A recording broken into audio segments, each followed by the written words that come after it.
Hello wears, welcome to RV gardening. இந்த வீடியோவில் நம்ம மல்லி செடி எப்படி கட்டிங்ஸில் வளர்க்கலான்றதை நான் சொல்கிறேன். இப்போது இது எங்கள் வீட்டிலேருந்து கொண்டு வந்த மல்லிகை செடியோட கிளை.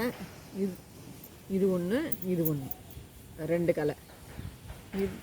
இப்போ எப்படி நம்ம நடவு செஞ்சு வளர்க்கலான்றதை நான் சொல்கிறேன். இதுக்கு வந்து மண்கலவன்னு பார்த்தீங்கன்னா செம்மண், மணல், கோகோபீட் மட்டும் கொஞ்சமாக, மல்லிகை செடியிலேருந்து கொண்டு வந்த 2 கிளைங்க இது.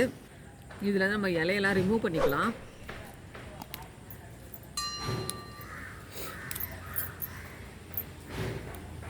இந்த இலையை கூட நீங்கள் மண்ணில் அப்படியே போட்டு மூடி விட்டிங்கன்னா இதுவே எருவாயிடும்.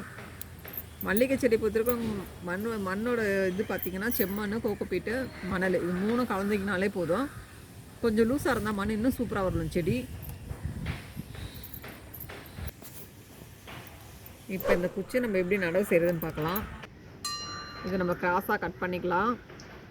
ரொம்ப வேணால் லைட்டாக போதும். இப்போ இதை வந்து நம்ம சாய்ச்சா மாதிரி வச்சுட்டு மண்ணை வச்சு மூடிடலாம்.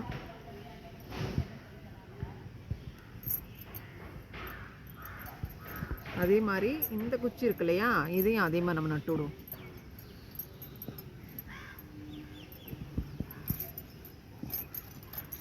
இப்போ இவங்களுக்கு நம்ம தண்ணி ஊற்றி விடலாம்.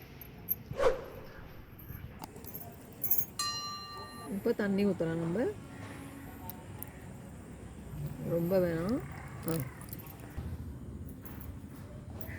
இப்போ நம்ம வச்ச 2 குச்சியுமே, ஒன்று வந்து இங்கே பாருங்கள் சின்னதாக துளுத்துருக்கு, இது பெருசாக துளுத்துருக்கு. நான் வந்து அந்த தொட்டி ரொம்ப சின்னதாக இருக்குது, அதனால இதில் இதில் மாற்றி வச்சுருக்கேன்.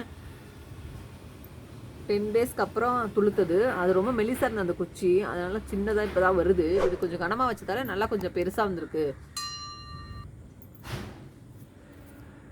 ஹலோ, இதான் ஃப்ரெண்ட்ஸ் நம்ம மல்லிகை செடியை கட்டிங்ஸ் மூலமா எப்படி வளர்க்கலான்றது. இன்னொரு செடி இதுதான் கட்டிங்ஸ் மூலயமா வளர்த்தது. இதில் பாருங்கள் எவ்வளோ அரும்பு வச்சுருக்கு பாருங்கள். ஒரு கலையிலையும் சம்மர் சீசன் வந்தாலே மல்லிகைப்பூ சரியான அரும்பு வைக்கும். நீங்களும் பாருங்கள். கொஞ்சம் நீங்கள் அழகாக இதே மாதிரி மல்லிகைப்பூ செடி வாங்கிட்டு ஒரு செடி வாங்கிட்டு வந்தாலே அது கொஞ்சம் வளர்த்தோன்னா நிறைய தொட்டியில் நிறைய செடி நம்ம வளர்த்துக்கலாம். நம்ம வீட்டுக்கு தேவையான பூக்களையும் அழகாக பறிச்சிக்கலாம். தோட்டமும் அழகாக இருக்கும். இந்த வீடியோ உங்களுக்கு பிடிச்சிருந்தா லைக் பண்ணுங்கள், ஷேர் பண்ணுங்கள்.